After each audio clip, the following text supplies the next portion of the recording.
வணக்கம், நான் சோஃபியா.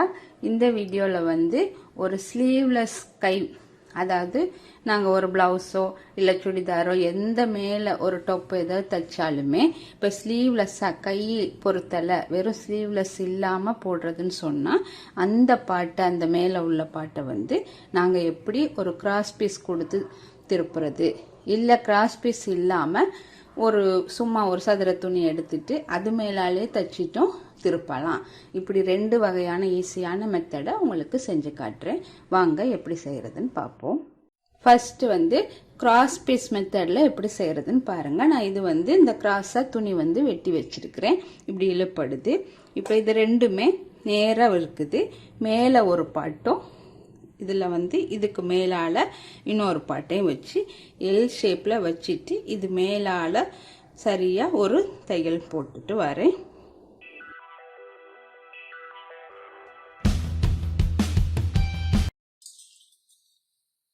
இந்த எக்ஸஸாக இருக்கிற இந்த பாட்டை வந்து நான் வெட்டி எடுத்துறேன்.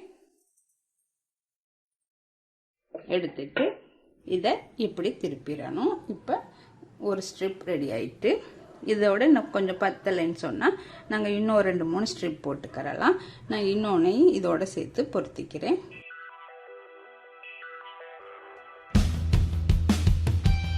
இப்படி ஸ்டிப் ரெடி பண்ணிட்டு, இந்த பயாஸ்ன்னு சொல்லுவாங்க, இந்த கிராஸ் ஸ்ட்ரிப் வந்து ரெடி பண்ணிட்டு இதை வந்து நாங்கள் அடியில் வந்து இப்படி லைட்டாக மடித்து தைச்சிருவோம். அப்போ தான் எங்களுக்கு ஈஸியாக அதில் வந்து வச்ச பிறகு தைக்கிறதுக்கு லேசாக இருக்கும். அடியில் இப்படி 1/4 இன்ச்சுக்கு மடித்து ஒரு பக்கத்துக்கு மட்டும் நான் தையல் போடுவேன்.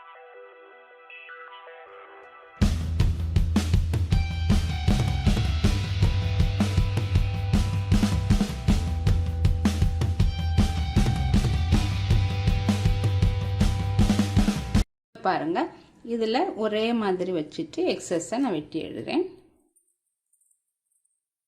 இப்ப நீங்க தைக்க போற பாட்டு ஸ்லீவ் எடுத்துட்டு இதை வந்து இந்த கிராஸ் பீஸை வந்து மேலால வச்சு அப்படியே தையல் போட்டுட்டு வரணும். இப்ப இது இல்லை, இந்த பைப்பிங் மாதிரி இது மேலே தான் வேணும் அப்படின்னு சொன்னா உள் பக்கத்துல இருந்து தைச்சிட்டு தையலை வெளியே திருப்பணும்.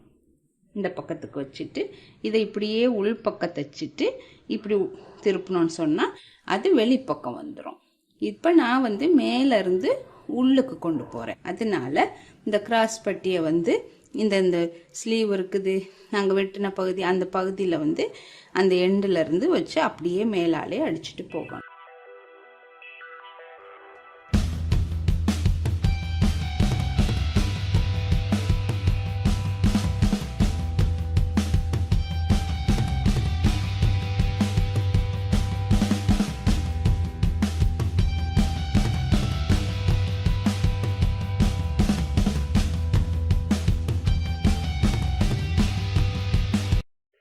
இதை போட்டுட்டு இந்த பாருங்க, இப்போ நாங்கள் மேலே இருந்து உள் பக்கத்துக்கு இதை கொண்டு போயாச்சு. இப்போ எப்பவும் போல் நாங்கள் கழுத்தில் செய்கிற மாதிரியே இந்த விளிம்புகளை வந்து கட் பண்ணி விட்டோம். கழுத்து பீஸுக்கு இப்படி தான் செய்வோம்.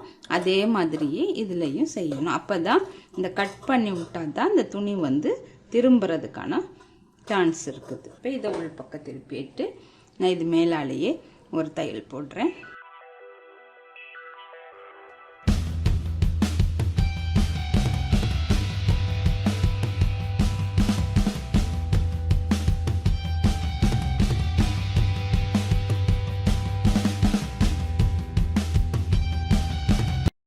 பாருங்க, எவ்வளோ இதாக நாங்கள் தையல் போட்டுட்டோம். இல்லை இதில் இன்னொரு தையல் உங்களுக்கு மேலேயும் போடணும்னு நினச்சா இதுலேயும் ஒரு தையல் போட்டுக்கிறலாம். இல்லைன்னா அது தேவையில்லை.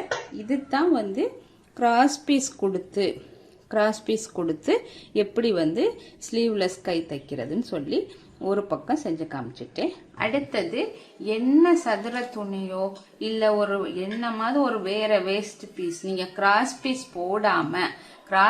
போடாம எப்படி இந்த ஸ்லீவ்லெஸ் கைய உள்ள மேல் பகுதியை வந்து பொறுத்துறது அப்படின்னு சொல்றதுதான் நான் காட்ட போறேன்.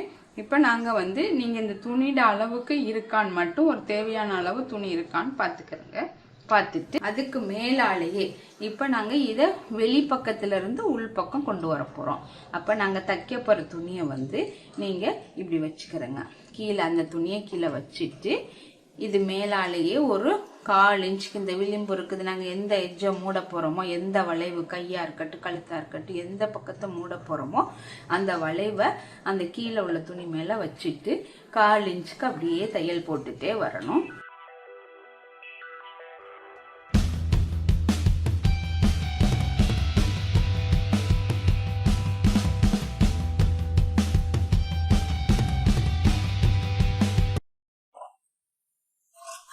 அந்த ஓர விளிம்புகளை வந்து லைட்டாக கட் பண்ணி விட்டுறோம். இப்போ கட் பண்ணிட்டு மற்ற பக்கம் திருப்பி பாருங்க. திருப்பி பார்த்துட்டு ஒரு சின்ன ஒரு மடிச்சு தைக்கிற அளவுக்கு ஒரு 1 இன்ச் இல்லை 3/4 இன்ச் இடைவெளி வச்சுட்டு மீதமுள்ள துணியெல்லாம் வெட்டி எடுத்துருங்க. இப்போ வந்து இதை அப்படியே உள்பக்கம் திருப்பிட்டு அந்த துணியை உள்பக்கம் திருப்பிட்டு இந்த நகத்தால் இப்படி நல்லா இதை லைட்டாக இழுத்து விட்டுக்கிறோங்க. இழுத்துட்டு இதை அப்படியே நாங்கள் உருட்டி உள் பக்கத்தாலே தையல் போட்டுட்டு வரணும்.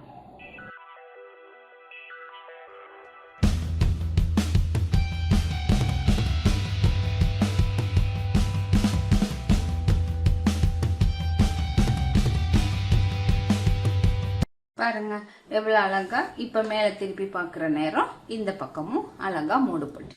அதாவது ஒன்று கிராஸ் பீஸ் வச்சு வெட்டி அழகா அது மேலாலேயே வச்சு தச்சுட்டு உள்பக்கம் திருப்பி மடிச்சு தையல் போடணும்.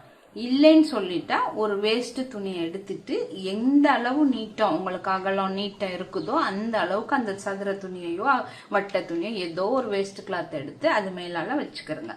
வச்சுட்டு இந்த ஷேப் நீங்க என்ன ஷேப் வரைகிறீங்களோ, இப்ப இது ஸ்லீவுக்கு இந்த ரவுண்ட் ஷேப் தான் வரும். இதே இது நெக்கு கழுத்து தைக்கிறோம்னு சொன்னா டிசைன் பீஸ் கழுத்தோ ஏதோ ஒரு டிசைன் வரைஞ்சிட்டீங்கன்னா அந்த என்ன ஷேப் டிசைன் வரைகிறீங்களோ அந்த ஷேப் மேலாலேயே அந்த துணிக்கு மேலாலேயே வச்சு தையல் போட்டுட்டு இந்த தச்சிட்டு இந்த எண்டு இருக்குது இந்த இடத்துல உள்ள எக்ஸஸ் துணியெல்லாம் வெட்டிடணும். கீழே அதே மாதிரி உள் பக்கத்துக்கு இந்த துணி வச்சிருப்போம். இதுல ஒரு 3/4 இன்ச் இல்ல 1 இன்ச்சுக்கு விட்டு வெட்டி எடுத்துட்டு அந்த ஷேப்புக்கு மேலாலே தச்சுட்டா ரொம்ப ஈஸி. இல்ல சிலர் வந்து கிராஸ் பீஸ் போட்டு எனக்கு சரியா வர மாட்டேங்குது அப்படின்னு நினைக்கிறவங்க இந்த மெத்தட்ல கழுத்து பாட்டையோ இல்ல ஸ்லீவ் பாட்டையோ ட்ரை பண்ணி செஞ்சு பாருங்க. இப்ப நான் உங்களுக்கு இந்த 2 பாட்டும் கிராஸ் பீஸ் கொடுத்து தைக்கிறதும் சும்மா ஒரு சதுர துணி எடுத்துட்டு அதுல தைக்கிறதுக்கும் 2 மெத்தட்லையும் இந்த ஸ்லீவ் பொறுத்துறத செஞ்சு காமிச்சிருக்கிறேன். நீங்களும் ட்ரை பண்ணி பாருங்க. இந்த வீடியோ பிடிச்சிருந்தா லைக் பண்ணுங்க, கமெண்ட் பண்ணுங்க. தேங்க்யூ.